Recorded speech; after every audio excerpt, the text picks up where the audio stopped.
All right, my name is Jennifer Jowett from Lansing, Michigan. Today is August 26th, 2020, and I am interviewing Andy Schoenborn from Midland, Michigan. He is an 11th and 12th grade teacher in Mount Pleasant, Michigan, for the oral history project entitled COVID-19 Teacher Poets Writing to Bridge the Distance, which will be archived by Oklahoma State University Oral History Research Program. Andy, can you tell us a little bit about yourself, how you became an educator, and what you're doing now? Oh, sure. Well, my name is Andy Schoenborn. I live in Midland, like Jennifer talked about, but I work in Mount Pleasant High School, right across from Central Michigan University. So I first became, I should say this, I didn't ever think I was going to be a teacher. When I came out of high school, teaching was probably the furthest thing from my mind at that moment.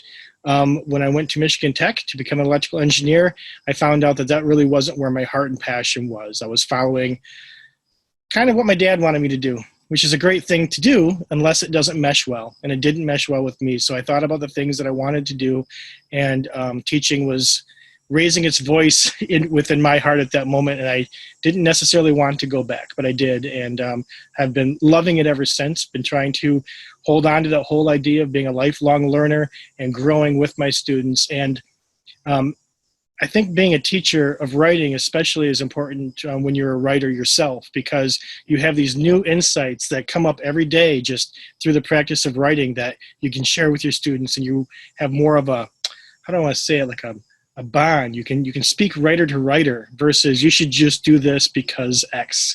Instead, you can say you can do this because it's going to help you do X as a writer. So that's a little bit about me. Okay. Where or how did you train to become a teacher then? I went to school at Michigan, or excuse me, I went to school at Central Michigan University. Got my undergrad there in a social studies degree, and also an English degree with a minor in history. I received my master's degree at Saginaw Valley State University, and I went into special education. I have a master's degree in learning disabilities and emotional impairments. So I suppose I've been empathetic for a long time. That's one way you could think about that, which comes up naturally in the poetry itself. But there's been other teachers along the way too. You know, it's not just the schools that you go to; those can be helpful. But once you get into the practice of teaching, you lean on some of those other people. So I know the Chippewa River Writing Project has been a huge boost for me, especially my mentor and director of the writing project, Troy Hicks, has helped an awful lot. So much so that he co-authored a book with me that just came out in June, and that was exciting to say the least, to kind of see all that come together. Another one of my mentors were the people at Michigan Council of Teachers of English, and I served in that role capacity for many years, eventually becoming a president, and now I'm sitting past president of MCTE. And I'm currently working with Teach Right, which is an organization by Jennifer Lafine, where we as teacher writers work with other teacher writers to help not only ourselves grow, but also to help students grow in the classroom as well. Boy, I have one more. Can you believe it? I'm also a regional rep and executive committee member of the Michigan Reading Association as well. So I guess maybe that says a little bit about me, but I love literacy. I love working with other people who have the same types of passions. And, you know, I'd be remiss if I didn't say it wasn't his ethical ELA and Sarah Donovan has helped me an awful lot too, having the chance to learn with, write with, grow with people like her and yourself and all the people, especially in the Verse Love that happens in April, and in the writing projects that we have going on too. So many teachers. Yeah. You mentioned empathy. How do you think that helps you as a teacher of writing? Well, when I think about, this is what I tell my students. If you are going to write well, you have to write something that you care about. And if you care about something enough, you can feel it within yourself to know how that might feel. So then you can consider how your audience might feel by you sharing the words that you're sharing. So that empathy is sort of like a reciprocal kind of a process. You're giving a piece of you to somebody else so that they, in hope, will return some kind of kindness back to you. It always depends on what you're doing, but I think with poetry that happens, there's this repercussion of emotion that sort of happens, right? And it doesn't always have to be a lovely, wonderful emotion. It can be lots of different kinds of emotions, but I think it should be real, and I think it should be something that people can Well, empathize with, or at least sympathize with, because that seems to be the writing that I am drawn toward. That seems to be the writing that I see my students lift out of themselves. And that also seems to be the writing that helps them identify as writers. It's empathy, I think, that helps students be able to own that whole title of, yes, I am a writer, and let me share with you something that I've written. That empathy is making you a strong writing teacher as well as teacher in general. What is your current teaching situation like? I teach 11th and 12th grade. Well, I should scratch that. I usually teach 11th grade. This year I'm all teaching 12th grade. So I have a general education 12th grade classroom, and I also have an AP literature and composition classroom that I teach in. Okay. How would you describe yourself as a writer? Struggling. Okay. I don't think that writing comes really easy to me. Sometimes when I sit down to write, it would be 3 hours and I may only have a couple hundred words. Sometimes it takes a while for me to get into what I want to say. And that just happens to be my process. Everybody's processes are different, I think. And I think that's important to keep in mind. Because with our students, all their processes are different as well. So if we can understand that, we'll go back to empathy again. We can empathize why a student might not have something done right when we said it was done. Writing comes in lots of different forms and shapes. So as a writer, I see myself in using lots of different mediums, right? In some cases, this is a form of writing, as far as I'm concerned, what we're doing right now, because we're thinking complexly and it's helping us to kind of negotiate certain ideas we might want to share. I can write in a notebook. I can sketch note. I can draw. Giving a presentation in my mind is a form of writing because I have to consider all the rhetorical moves and think about my audience and what I want to say and how I can blend this all together. Of course, there's, all the other sorts of modes that happen with writing as well. But I like to dabble kind of in a lot of it, and when one medium isn't working so well, I go and lean on another medium. When did you know that writing was important to you? That's a great question. Boy, I can go really far back with that one. I don't know if I knew it was terribly important. It just seemed natural when I was 6, 7, 8 years old. One of my best friend and I, we drew comic books all the time. Now, it was more the artwork that I was interested in than the story, but the artwork had to tell a story. So there was story already there. So I remember doing that often. I also was the kid with high imagination who would, this will age me a bit, but I would like to pretend I get a fedora, I get a whip, and I get my belt with a canteen on it, and I go out into the woods pretending I was Indiana Jones. You knew where I was going with that, right? So, to me, that's a form of creativity that bubbles itself up into writing, but it wasn't until I was in high school and I was offered choice that writing really kind of came to me. I feel safe in this company saying this, but I was a kid who didn't mind the library. I would go sometimes for 8 hours in a day doing research papers for a topic that I was particularly interested in, spent a lot of time in the library researching and writing and gathering and pulling information together and curating it into a piece that I like. That only happened, though, for me, and I imagine others, when we had choice in topic and choice in medium and choice of mode that we were working in. And then as far as poetry is concerned, I had a high school teacher, and I took a creative writing class, and she was already my favorite teacher, but she sort of surprised me when on the very first day of that creative writing class, she said that you'll have a prompt, but you can write about whatever you want to write about. I said, whatever you want? She says, yeah, you can write whatever you want. I'm not going to be looking at your writing. You're going to be choosing pieces that you're going to be submitting to me. So you have some freedom to be able to do what you want. Just know that there are some things that will be revised and that you'll be turning in. And she said, oh, by the way, if you'd like to listen to music, you may do that.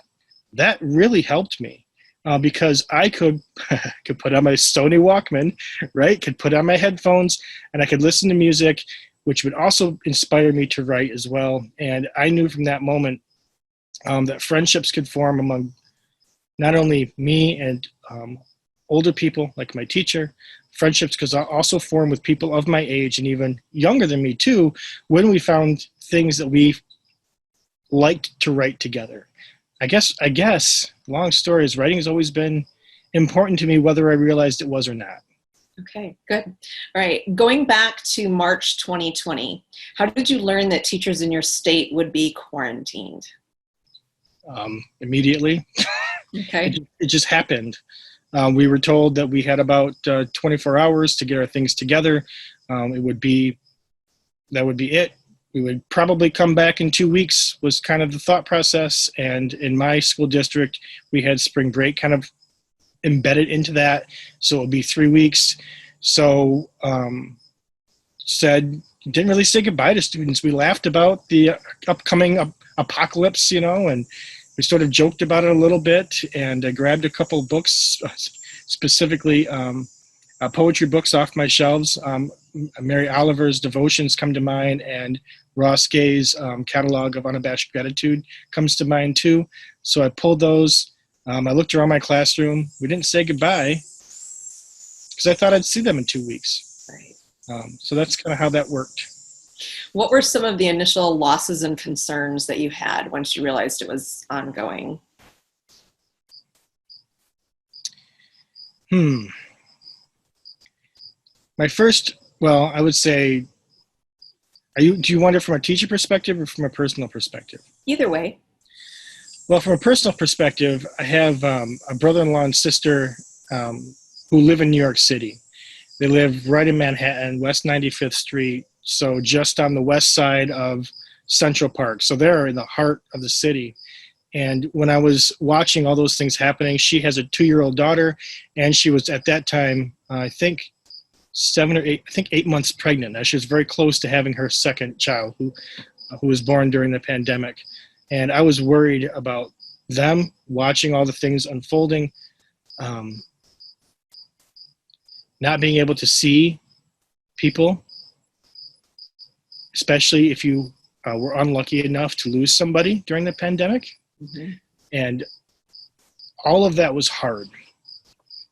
I think once that happened, I realized pretty quickly that we need people in our lives. And so what I opted to do, even though my school district said we can come back and do things after 3 weeks, I opted to try to do Flipgrid with my kids just to kind of see how things were going. And that lasted about 2 days because I wasn't getting a whole lot of responses. And that's okay. And the reason it lasted 2 days is because I actually became sick. And I don't know if I had COVID or not, but I do know that I was sicker than I'd ever been. And it was awful. I couldn't do the things I wanted to do. Once I recovered from whatever that was, I decided that I wasn't going to do Flipgrid. I was going to Zoom with my students like this, and I don't care if they came or they didn't come. And when they asked me, do we have to be here with you? I'd say, you don't have to. You don't ever have to be here with you. But I enjoy spending time with you. And since we're not going to have anything graded, and since we have lots of time here, I thought maybe for just 40 minutes a day, we could have some poetry, see each other, spend some time as writers doing what writers do. And if you'd like to join me with that, that's great. And if you don't want to, I'm okay with that too. Because grace became the largest word in my vocabulary then, and it's still a large word in my vocabulary now when it comes to all of this. Things may change a little bit now because grades are going to come into place, and I'm not a big grade guy, but it is part of what the system kind of has in it. So yeah, lots of changes. But then I realized too that I started doing that every day, 5 days a week, meeting with kids. I just lumped all my whole classes together. So I taught twice. My daughter would come in, do all the goofy things. She's 5 years old, so she would have makeup on her face and say hi. And she had crushes on some of the boys, and they didn't really appreciate that. But we're just being human, right? Mm-hmm. That's what all of that was about. And gosh, you hate to admit it sometimes, but we learned and we grew. And some students found out that in those moments that they learned more than they would have learned just being in the sort of traditional hubbub and, in one girl's words, drama of the school day. I know one student talked about that she didn't think she was going to like working through Zoom because she was afraid of what might happen, because she would miss her friends. And then she realized a few weeks later, as I asked, she said, I still miss my friends, but I don't miss the drama. Do you know what I mean, Schoenborn? And I said, I absolutely know what you mean, because there's drama in the adult world too, so you're not alone. We have to learn how to mitigate and manage those types of things if we want to do what it is that we're doing. And in this case, it's writing and learning. So. Okay, the oral history project emerged from poetry that teachers were writing during those early days of social distancing. How did poetry and the writing of poetry fit into your life while you were quarantined? You mentioned that you came together with students to share poetry. So how did that fit in? Oh, well, poetry happens every day in my classroom. Poetry happens every day in my life. Whether it's reading it or writing it, it's always there. And I learned that from another one of my teachers. I learned that from Tom Romano, who would always begin. And I would get nervous with poetry at first because I thought I'm spoken word poet. I can't do it like anybody else. But I saw Tom do it, and he seemed just as reluctant as I did. But dang, did he do a good job? I remember that, and so I tried to emulate that. And in the classroom, I try to come up with regular intervals where we create spaces for writing. So I'm sure you're familiar, and a lot of teachers are familiar with having spaces for independent reading, and I think that's wonderful. I do the same thing. But I also had purposely created spaces for independent writing. So in my classroom, on Monday, Wednesday, Friday of a typical week, that's where our independent reading is, about 15 minutes. On Tuesdays and Thursdays, we have our independent writing.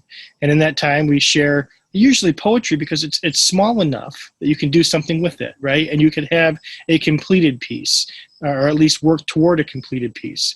And I was also fortunate too that even though this book is really designed for K-8 students, I picked up Amy Ludwig Vanderwater's Poems Are Teachers and used that and just showed even my seniors that some of the writing that young people can do is just as powerful as the writing that we can do.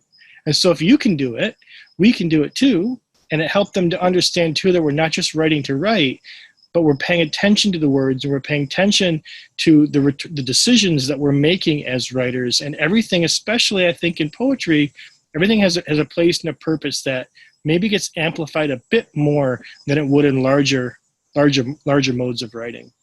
Yeah, for sure. This would be a really nice time to share one of the poems that you wrote. Would you like to do that? Yeah, sure. Oh gosh, you don't you don't happen to have that picture of me, do you?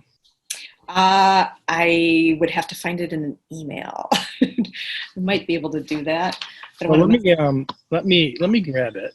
I think, okay. And I don't know if I can share my screen or not.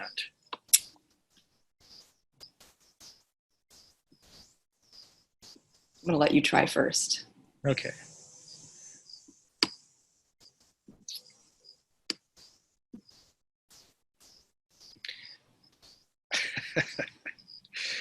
Oh boy. Okay. I'm just laughing because it's a senior picture, right? You think you're cool back in '94, and not so much anymore. But so I'm going to share my screen, and then I'm going to let you have that visual. Okay. And then I'll recite the poem. Oh, doesn't look like I'm going to be able to. Okay. Let me see if I can find it. Let me do this. Let me put the link. It's on Facebook. So I'll put the link to it in the chat, and then maybe you can grab it right off the chat. It's probably not super important. It just gives a bit of context to the poem itself.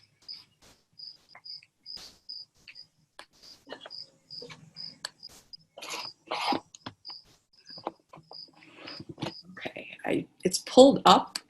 Whoops, except it went away. Now I see you as you. Hold on just a second. Yeah, let me try that one more time. Okay. Okay, it's there. So if you're ready to share your screen, I should be good to go. Okay, hold on. It keeps reverting back to your Facebook page. Does that make sense? So it's pulling up it's pulling up like you, like now, like your I see. profile. That's okay. Sorry about that. We'll get the point of it. Maybe maybe I'll describe this just a little bit Okay, before we jump in. And I think you have the photo somewhere, so if you want to add it, you can. I do. I can try to do that. That's fine. I am in this photo. I did not really want to get senior pictures. My mom didn't want them to go away. So I said, fine, if you want senior pictures and you're paying for them, then I guess you can dress me how you want. So my mom dressed me in a wonderful style. It's not one I didn't mind too much, but in this particular case, you can imagine me. Do you remember those silk shirts back in the 90s? I was wearing a purple silk shirt with little green kind of 90s styling on it and just jeans. And I'm kind of leaning back in my pose, laying down as there's a rock wall behind me and tall grass. And this poem is kind of remembered. It started because people were sharing senior pictures because they were feeling lost for their students. So they wanted to, support them. So I thought it was good at the time. But this poem is titled 6 Feet Away. There you are, posing in the tall grass, wearing a purple shirt made of silk, and looking, without knowing, at a version of your future self. In the present, I look into the hazel eyes of my 18th year. I was so sure. I was all-knowing. I couldn't wait to escape into the promise of adulthood. I took it all for granted. We all do, I suppose, when we have nothing but time and dreams. Now, at 44, in a time of quarantine, I see myself posing for a senior picture I never wanted. And I wonder aloud for my students, what of their senior photos? Some wanted, some not. What of their prom, graduation, concerts, first kiss, last dance, last chance? What will they remember in the COVID-stolen remnants of a finish line called senior year? I hope they find time to pose in the long grasses near where they live and capture memories like fireflies in a glass jar. I hope they don't take this time for granted. Just because the world is on pause doesn't mean they won't look back on this time for the rest of their lives. They will. I hope when they do, they're able to smile and laugh in the face of a thief that stole their inheritance, and do it, of course, from a safe distance, 6 feet away. So you write of the losses high school seniors face. This section, what will they remember in the COVID stolen remnants of a finish line called senior year, is very powerful. What does that mean to you? What prompted that part of the poem? I have been teaching seniors for a long time. And seniors have ups and downs every single year in different spots. And usually about that time, most of my seniors know what they're going to be doing after high school. Most of them have been accepted into their colleges and universities. They know they're going to be working. They know they're going to be going to maybe in the military or whatever they're doing. They know what's happening. But there are some things, even though they don't want to be in school, there are some things that they still hold on to that, for better or for worse, are things that they like. Prom, for instance. Not everybody looks forward to prom, but if you haven't gone to prom ever, sometimes, I know I was that kid that thought, well, I've never gone. I don't really want to go to prom, but this is my last chance. It's kind of weird coming to prom the next year, right? So that was something that COVID had stolen.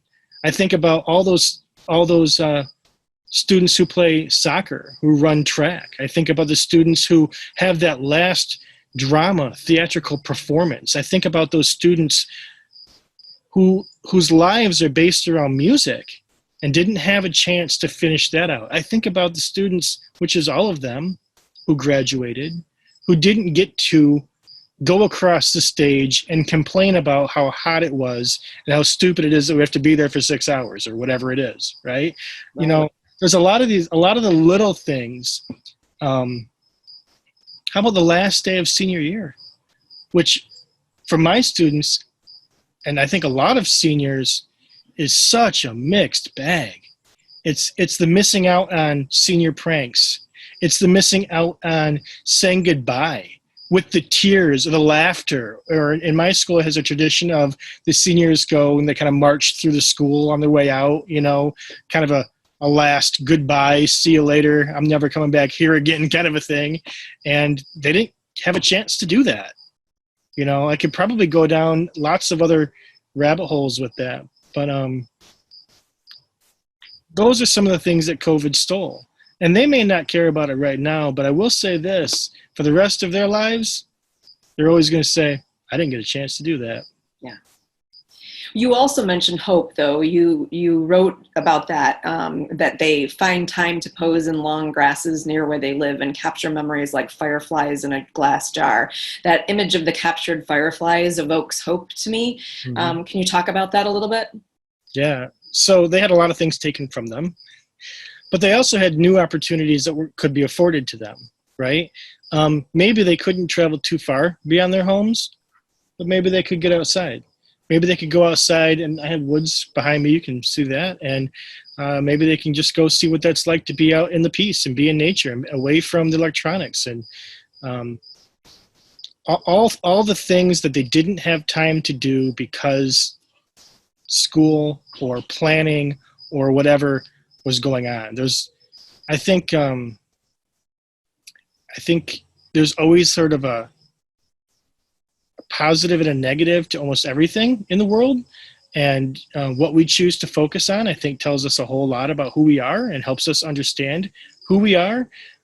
So as much of all those things that we missed, you know, sometimes maybe there's some kids who didn't miss the crying breakups right after prom because someone just went on the date to do it and then broke up, or maybe the breakups didn't happen so quickly, or, you know, I'm not, you know, the decisions of what's going to happen now that we go to college and we split off and all those types of things, because it just sort of happened. It wasn't a slow, the Band-Aid got ripped off quickly, right? But still, even when the Band-Aid is ripped off quickly, it might hurt at first, but it also gives a chance to heal too. Okay. COVID-19 impacted schools and states in different ways. How did your school or state respond? Or sorry, how did your state or school respond? Well, we went into lockdown and stayed in lockdown. And in Michigan, our numbers were pretty high in the beginning, if I remember correctly. And you live in Michigan too, so I think we were like top 5, if I remember right. That's true. Yeah. That's not a top 5 you want to be a part of, just so you're saying, right? So our governor, Gretchen Whitmer, she put us into lockdown very quickly, kept us in lockdown. Our numbers came down and have fairly well stayed down. Now I don't know exactly where we're at. I don't know if we're bottom 5, but we're probably bottom 10. Anyway, we've moved quite a bit down on that list nobody wants to be on. And then we just decided now to come back, but we're in phases, right? So different parts of the state are in different phases. Depending on where you are is dependent on how you're coming back from COVID, so to speak, at least to school. In my phase, there's board meetings. The boards get to figure out how it is that we're doing it, so we can listen to people. And I don't know if you participated in yours, but I have in mine, and these are marathon sessions. These are not easy decisions, and there is no decision that you can make that's going to make everybody happy, which is even more difficult. I fought hard to go virtual. I'll be honest. When there was a time for open chats and talks, I shared, and I pulled this. I guess it's a good space to say it. I pulled some of the words from the poetry that I wrote during this because I wanted to appeal emotionally to what it is that we're doing. Because I think a lot of times, especially now, when teachers aren't looked at as heroic right now, get back and do your work is a lot of things that I'm hearing and seeing as a narrative. Not for everybody, but larger portions. I wanted people to be able to see what it is that we're really, doing and what are we willing to sacrifice. So my school has given 2 options. One is an all virtual option. Another option is a hybrid option with cohorts. So any student is only going to have face-to-face instruction 2 times out of a 5-day week is how we kind of have that worked out. So that's how we responded to it. We'll see, right? Okay, right. How did it impact your writing when you were locked down for so long? I don't even want to talk about it. Okay. My writing tanked. I don't know if it moved me out of my routine. I don't know if it was the anxiety of it all, you know. I have another book that I'm working on as a prospectus that still needs to get out. It feels like it's been a prospectus forever. My first thought was, finally, I kind of have 5 months here to knock this baby out, and it didn't happen, you know, because I guess I'm a writer that can write any places, but I also know as far as writing goes, I need to have a focus. And so when I'm at home, guilt creeps in an awful lot. I have a 5-year-old. Daddy, come do this. Daddy, come do that. I have laundry that needs to be done. I have dishes that need to be done. My wife is working at home, so she's working the whole time. So I feel pretty selfish looking for these moments to do writing, ignoring the world around me while I'm trying to write. So again, it sounds like a blame. It's not a blame. It's just the reality of my writing experience.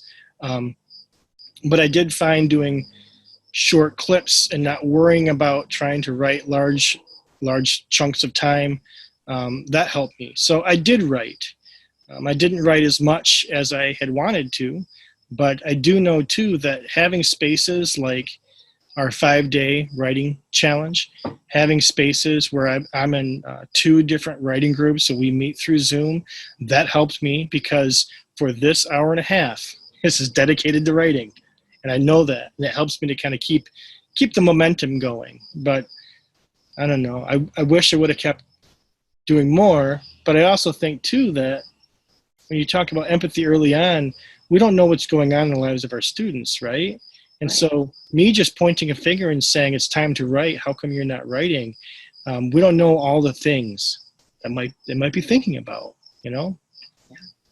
So did that struggle to write happen right away, or was it sort of a gradual loss? Boy, I would love to say gradual, but if I'm being honest, I think it just happened, you know, because we had 2 weeks and then spring break, and I kind of thought to myself, you know, we'll get back into school and things will kind of pick up. So writing for me, probably for a lot of people, is all about momentum, right?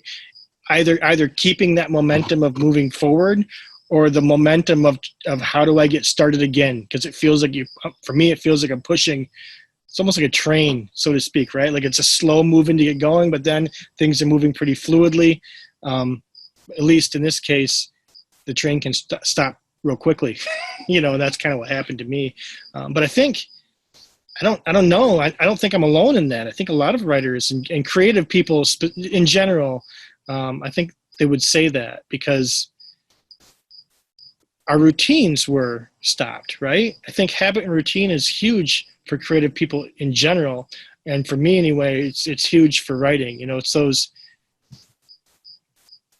I kind of equate it to like exercise, or maybe if you choose to lose weight, if that's something that you're interested in doing. It's hard to start because you're starting, it feels new and different. Once you get going, you better keep going, because if you take a day or 2 off, then you fall off. It doesn't work out too well, at least for me. I think writing's a lot like that. I think a lot of creative projects are like that. This would be a really nice time to share another piece of writing. Sure.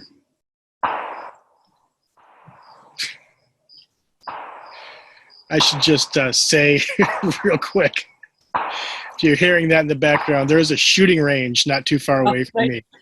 They just happen to be at the shooting range, which is very far away, but you hear that, just makes me laugh, especially when this poem comes up. Right, perfect for this poem. Right. I don't know if this poem is even titled, so I'm not going to worry about a title. I'm just going to kind of lean into it. Shh. Breathe. Be still. Enjoy. Silence. Seek benevolence. Chirping birds share songs and poems. Safe at home, croaking frogs call out their love. Voices rise above. A cacophony, Earth Day love. Stop and listen. for sounds of earth. Pause for a day. Your right of birth. Seek benevolence. Safe at home. Voices rise above. Still feel the need to pause there. Okay, so you invite us to be still here and to listen to the sounds of the earth. What did it mean to you to be able to find the time to reflect on this Earth Day love when we were in the midst of COVID-19? It was easy to forget that that day was Earth Day. So having a prompt and to have us think about Earth Day, it literally made me pause and say, oh, you know, this is a good thing for us to think about. And if I remember correctly, right around Earth Day was right around the time where people around the world had been inside long enough, where if you remember, the animals were coming back into the cities. Yeah. The plants were reclaiming spaces, right? Yes. Humans weren't needed. And the earth was doing better. Yeah. You know, not to sound dire, but that was an interesting moment, you know. I thought, to see it all come back. It was just a reminder for me not to forget about that, not to forget that we aren't the most important thing on this planet, although humans certainly like to think they are.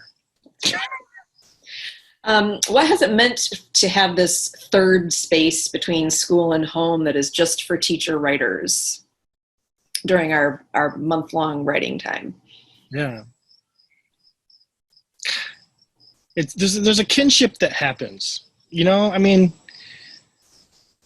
Jennifer, I've been waiting to see your face for quite some time. And we've met, you know, through Zoom before. I'm hoping we'll meet in real life one day. That'd be great. And same with everybody else too. Knowing that working with teacher writers, I think is a little bit different because our goals, we're always thinking of students. Sure, we're thinking of ourselves too, but it's nice to know that you're working with a group of people who share those same values, right? Like you don't have to necessarily go and find your people, because your people exist in a space like Verse Love that we did in April. And knowing that, because I don't know, I can't speak for anybody else. In my department where I teach, I've invited people along. I have a hard time finding people, English teachers, to want to do the writing things and work with poetry and things like that. And that's okay. But still, I need that. And so to be able to find that in other people and almost find, like, I've always thought, like, wouldn't we make, like, the greatest writing department? Like, if we got everybody together, because we have K through college type writers, you know, and it's not as though we're all in lockstep, right? Because we have different ideas. We push each other differently. A lot of the writing that happens, I bring in. And it was maybe, I don't know, this part might get deleted, but it was so important to me because I'm looking for that authenticity. I emailed Sarah and I asked if she minded if I invited my students along. She said yes. And I know it's meant to be a teacher-writer space, but my students were able to be anonymously students, okay? So that allowed people to still share what they wanted to share. And because we're so distanced, we don't really know each other. So it's not like you know someone personally, and people share some pretty intimate things, which is actually a beautiful thing, I think, that we all trust each other. And when students were receiving the types of comments that we naturally give on there is no grade in the world that's ever going to equate someone saying to you, my gosh, this is beautiful. Mm-hmm. Listen to these words. Let me pull these words out because they're gorgeous. And I want to tell you what that did to me. You know, and thank you for that. Those kinds of things, which are pretty simple, you know, I think for students often, I know this was true for me, teachers are almost like parents in a way. And I'll tell you what I mean by that. You know, I have 3 daughters, okay? I have a 16-year-old daughter, a 14-year-old daughter, and a 5-year-old daughter. They'll reach an age, if they haven't already done it, where I can tell them they are beautiful. And then they'll say, yeah, but you have to say that. You're my dad. Right? There's that maybe it's there's a closeness there that sometimes people feel like you may not be telling the real truth or whatever that may be. I think that can happen with teachers too. You know, if you're just in the classroom and I'm just telling you what I think about your poetry all the time or whatever you're writing, yeah, well, you know, Schoenborn always says it's good. But if you take time for things that you know are really good, right? You've seen it in your students. I don't want that to get locked up in a notebook. I don't want that to get lost in the data stream of Google somewhere. That needs to come out. And those invitations to lift those voices out become way more powerful than a grade. Grades, as much as we have to give them, I suppose, you know, they don't help you to see yourself as those things. I don't think. So that authentic response is very important in nurturing students' writing. Yeah, and with each other, right? And with each other. That's why verse love is still so important to me, because I don't know, we get to see each other in different lights. And maybe if it's the only light we get to see each other, we get a new appreciation or build an appreciation for each other. That's great, because writing's hard. And so when I see you in real life, hopefully, right? We can maybe feel comfortable sharing our words because we've done that. We may be able to feel comfortable sharing our emotions because we've done that, you know? Powerful stuff. So very powerful. So happy. All right, let's turn to what's next. You talked a little bit about the current state of COVID-19 for Michigan, and also what your school year is looking like for you. What do you want to know or understand better about education and what could be happening? Right now with COVID going on, is that right? Yeah, and even maybe how that would impact education in the future, what the future of education would look like. Well, you know, I have, I'm probably like you and a lot of people who might be viewing this. This summer, I spent a lot of time soaking up a lot of free PD. I spent a lot of time delivering a lot of free PD. And there are lots of tools, lots of things, lots of new ways, cool ways of thinking about doing things. And it can be very overwhelming very quickly, because now here I am. I've got about a week away, maybe a little less than a week away before I get started up here. And I have some decisions to make as a teacher, right? Mm-hmm. Which tools am I going to use? which ones of the plethora of things am I going to use? What am I going to decide? And it can be stress inducing. And so maybe I'm wrong here, but I'm choosing to kind of lean on Thoreau. I'm just going to simplify. Simplify. That doesn't mean ignore the technology. It just means I don't necessarily know if I need to create 30-minute long videos of me teaching how to do something. When we as teachers watch those videos, I don't know about you. Oh, yeah. I do safe schools. I zip through them as quick as I can and move on. Students aren't any different than we are, right? Right. It's going to happen. So I'm going to carefully choose what things I'm going to have in video, and that'll be helpful. I also want us to hopefully see that. Hopefully, we can loosen our grip on grades a little bit. That's something that I'm hoping for too. I'm also hoping that teachers had tried some things that are authentic for students, instead of just the grinding of words and the grinding of numbers and doing that. So I'm hoping we can make those changes. You know, I'm also curious too to see what students want to do. You know, one thing I've been thinking an awful lot about, and we had to do this at the beginning of COVID when we all left our school buildings.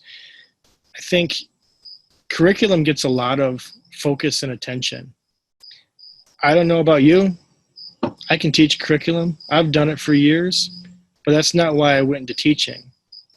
I want to be responsive to my students. I want to teach with students in mind first, not curriculum. I teach students. I don't teach a curriculum.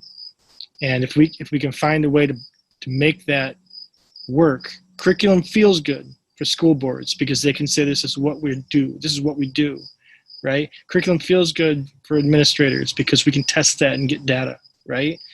But curriculum can also feel like you're just moving on this conveyor belt that eventually spits you out as a product after you graduate high school, and which sorting bin do you fall into, you know? And if we focus on students, at least that's what I'm going to try to do. Hopefully we can find people who, gosh, love to read, love to write, love to learn, and love to share. That'd be great. How would you like the public to remember COVID-19 with regard to school?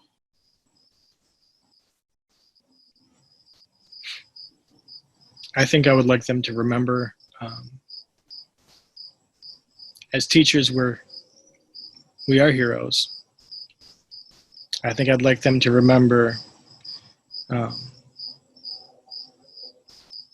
that we have families too. My wife has autoimmune deficiencies and asthma, and so does my stepdaughter. And, you know, we don't know everyone's situation, and it can be scary, you know. I know a lot of people say things like, there's only 1.5% death rate, right? Take your staff. Yeah. What number is 1.5%? Are we willing? Are we only going to hear things like, well, at least they died what they love doing? It drives me crazy because we do a lot of preparing for safety measures in schools. Fire drills have been around since forever.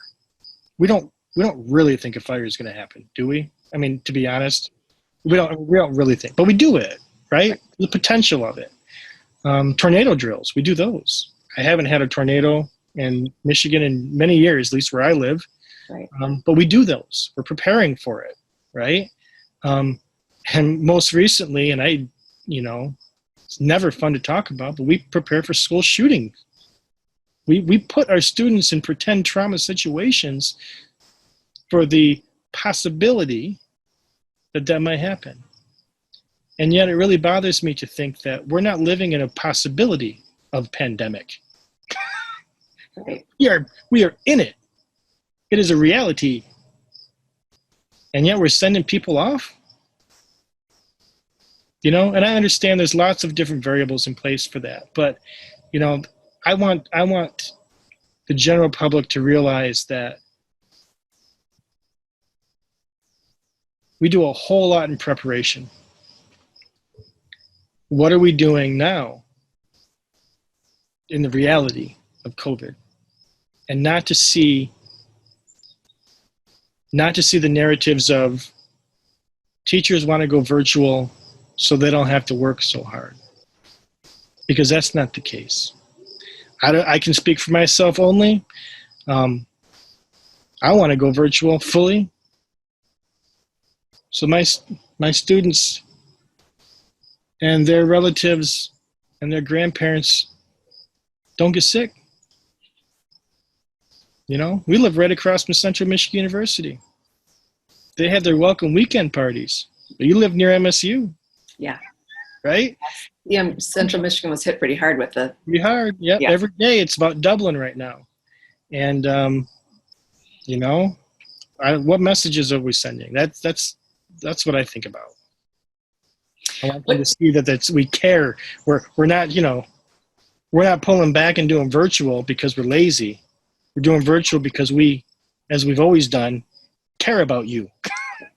Yeah, you're expressing a lot of the things that are the most important issues that teachers are facing right now, really. What is your advice to new teachers who may not be experienced with, I mean, we really weren't experienced with going through a quarantine situation, but for new teachers, what would you tell them that you've learned through this experience? What have you gained? Rely on your pedagogy. I think that's important. And I think having habits and routines that are going to kind of help you with that. That way you're not planning everything. You don't have to do all the things. You don't have to do all the things for a new teacher. You're not going to ruin anybody, right? And give yourself grace too. Give yourself grace because your families are going to need it.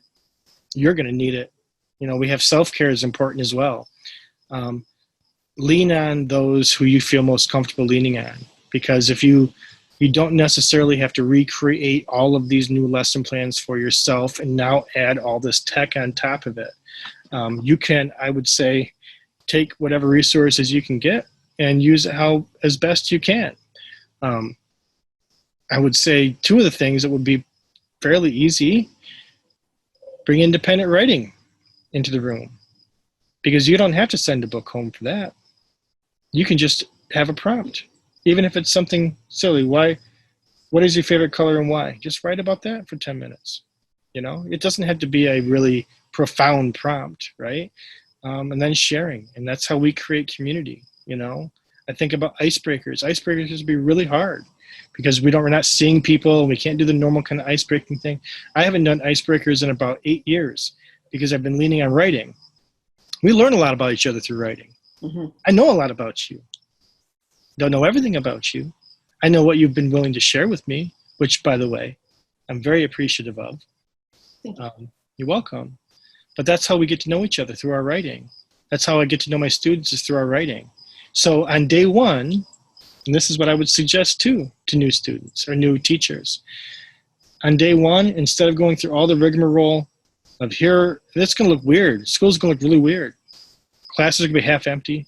People are going to be wearing masks. You're not supposed to do this. You're not supposed to do that. We're going to be doing what I've always done. I'm going to start with a poem. Then I'm going to ask my students to get up. We're going out to the football field. I've already talked to it. We're going to go outside, which is really great in this pandemic right now.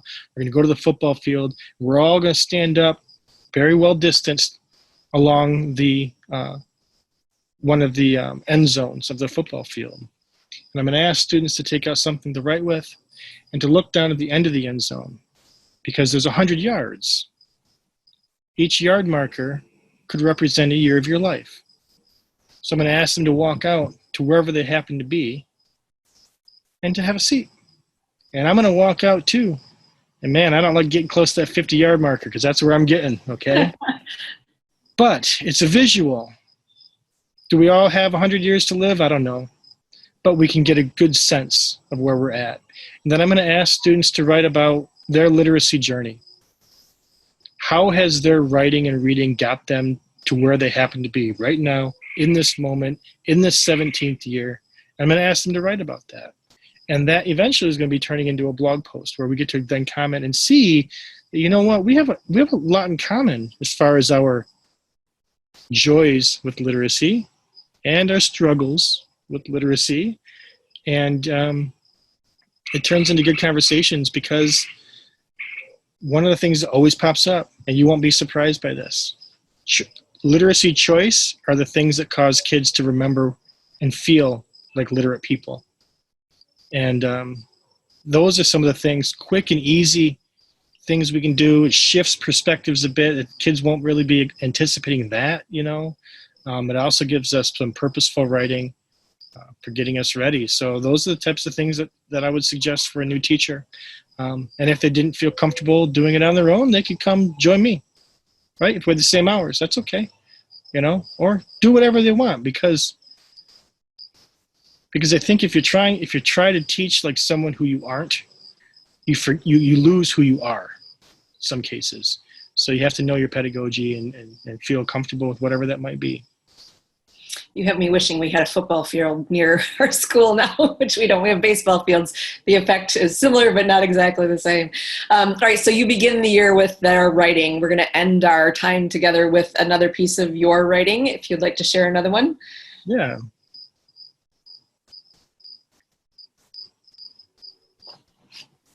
This piece does have a title, and it's kind of a thank you note to everybody that I was able to write with during the Verse Love celebration of poetry in April. It's titled, I See You. I see you writers bringing yourself to the page. I see you poets, unshielded, taking down walls, breaking barriers, and sharing pieces of yourself. I see you, Glenda, in your words, your wisdom, and your wit. You amaze. You inspire. Thank you. I see you, Anna, celebrating brothers, celebrating verse, and celebrating others. You embolden. You spark. Thank you. I see you, Michelle, taking in New York City through a window and writing beautiful words. You shine. You impress. Thank you. I see you, Jennifer, sharing your words in verse and prose and nurturing comments. You hearten. You motivate. Thank you. I see you, Donetta, writing in Texas and lending your gift to the page for us. You influence. You shine. Thank you. I see you all, Stacy and Mo and Susie and Sean and Allison and Alexa and Malachi and Paige and Robin and Denise and Gail and Kim and Margaret and Padma and Jennifer. For all those named and for those I missed, I see you all, unshielded, taking down walls, breaking barriers, and sharing pieces of yourself. I see you, poets, bringing yourself to the page. I see you, writers. And I see you, Sarah, creating spaces for words, inviting others to be brave, speaking to the writer in each of us, leading the way, encouraging us to embrace our own sense of verse love. Thank you. Thank you. Thank you. A million times, thank you for showing us how to stretch our wings so we too might believe we can fly. Thank you for that. That's the perfect way to end this time together. Okay, thank you so much. You're welcome. Thank you. All right, I'm going to stop the recording. Okay.